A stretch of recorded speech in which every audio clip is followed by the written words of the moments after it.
24 वर्ष की ये जातिका है और इनकी विवाह की संभावना हमें देखना है। ये कुंडली लड़के वालों ने भेजी है और उन्होंने ज्योतिषीय सलाह भी मांगी है। जब भी हम किसी कन्या की होने वाली दुल्हन की कुंडली देखते हैं, सबसे पहले हमें लग्नेश देखना चाहिए और बृहस्पति क्या कर रहे हैं, ये सबसे पहले देखना चाहिए। इनके जो लग्नेश है वो बृहस्पति हैं, मीन राशि बनी हुई है और बृहस्पति जाकर तीसरे घर यानी पराक्रम में बैठे हुए हैं।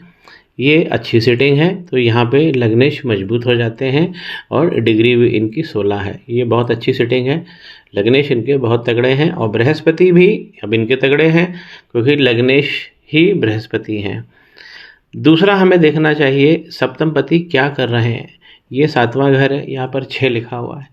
इसके स्वामी बने, जो सप्तमपति बने वो बुध बने और एक घर पहले जाकर छठे घर में बैठ गए हैं जहाँ पर सूर्य भी बैठे हैं और सिंह राशि बनी हुई है। तो जब भी सप्तमपति छठे घर में जाकर बैठते हैं, ये विवाह में बहुत ज़्यादा डिस्टर्बेंस देते हैं। मैक्सिमम मामलों में तो ये तलाक करवा ही देते हैं। अब इनके इसी घर में यहाँ पर शुक्र भी बैठे हैं और शुक्र 6 नंबर पे अगर बैठे हों तो नीच के हो जाते हैं। शुक्र शारीरिक सुख की बात अगर हम करते हैं तो हमें शुक्र जरूर देखना चाहिए।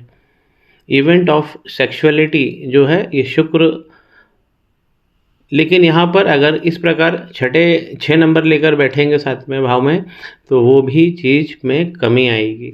तो इनके बृहस्पति अच्छे हैं, सप्तमपति में दिक्कत है बुध में, और शुक्र भी इनके खराब हो गए हैं। ये सबसे बड़ा डैमेज है। अब इन दोनों के अलावा, बृहस्पति और सप्तमपति के अलावा, मंगल का क्लियरेंस जरूरी होता है। मंगल शनि क्या कर रहे हैं, तो शनि तो अच्छी सेटिंग में बैठे हैं, तीसरे नंबर पर बैठे हैं, वृषभ राशि में 2 नंबर लिखा है और पराक्रम में बैठे हैं। पराक्रम बहुत अच्छा रहता है ऐसे लोगों का। इनके मंगल देखिए प्रेम के भाव में बैठे और 4 नंबर लेकर ये नीच के मंगल हो गए हैं। तो मंगल नीच के जब होते हैं तो विवाह में भी बहुत ज़्यादा डिस्टर्बेंस होता है। इसीलिए पहले हम बृहस्पति को देखते हैं, फिर सप्तमपति को देखते हैं, उसके बाद मंगल का क्लियरेंस हमें चाहिए होता है। तो 4 नंबर मंगल यहाँ पर नीच के हैं, तो यहाँ पर भी डैमेज हो गया है।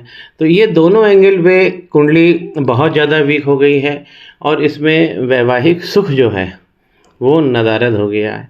अब मंगल यहाँ पर देखिए धनेश भी है, ये दूसरा घर धन का है और जाकर नीच राशि में बैठ गए हैं।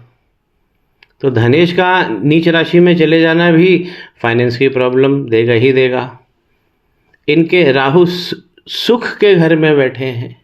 मदर को वायु तत्व से संबंधित, जल तत्व से संबंधित शरीर में प्रॉब्लम देंगे। और राहु जब यहाँ पर बैठे हैं तो इन दोनों घरों में, ये देखिए नीच के मंगल और यहाँ पर शनि, तो सुख के घर में, इस घर में पाप कर्तरी योग लगा दिया है। अगल बगल नीच के प्लैनेट बैठ गए हैं, इसलिए भी सुख वंचित हो जाएगा, सुख से ये वंचित हो जाएंगे। तो यहाँ पर सुख के अगर हम बात करें किसी स्त्री का, तो स्त्री के 2 घर होते हैं, एक उसके पिता का, एक उसके पति का। तो यहाँ पर सुख नहीं मिलेगा क्योंकि पाप कर्तरी ही सबसे बड़ा डैमेज तो पाप कर्तरी कर देगा। तो इसमें, इस कुंडली में फाइनेंस और सुख में भी बहुत ज़्यादा प्रॉब्लम है। अब ओवरऑल सब चीज़ें अच्छी चले जीवन में, हम चंद्रमा को देखते हैं क्योंकि चंद्रमा ऑपोजिट सेक्स को दर्शाते हैं।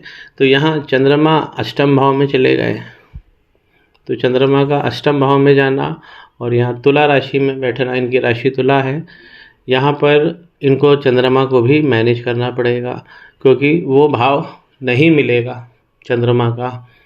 तो ऑपोजिट सेक्स से बॉन्डिंग में प्रॉब्लम होगी।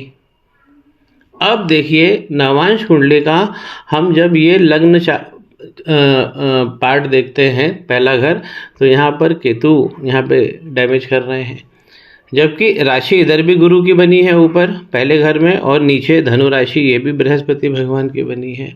नवांश का बहुत शॉर्ट में समझिए, 4था घर बिल्कुल क्लियर होना चाहिए। ये अगर विवाह का विवरण है, जो मैंने 7वां घर का विवरण दिया, ये अगर विवाह का घर है तो नवांश चार्ट का 4था घर विवाह सुख का है। तो यहाँ पे मंगल गड़बड़ है, मंगल शनि का आपस में बैठ जाना ही ये अस्थिभंग योग लगाता है। तो यहाँ पर विवाह सुख नहीं मिलेगा। और अगर हम ओरिजिनल देखें कि मंगल क्या कर रहे हैं जड़ में, तो लग्न में ही वो मंगल नीच राशि में बैठे हैं। तो इसीलिए मैं इनसे कहना चाहता हूँ कि दूसरा विकल्प आप देखें, क्योंकि इसमें करेक्शंस बहुत सारे हैं। ये कुंडली फाइनेंस और विवाह सुख में एक डैमेज कुंडली है।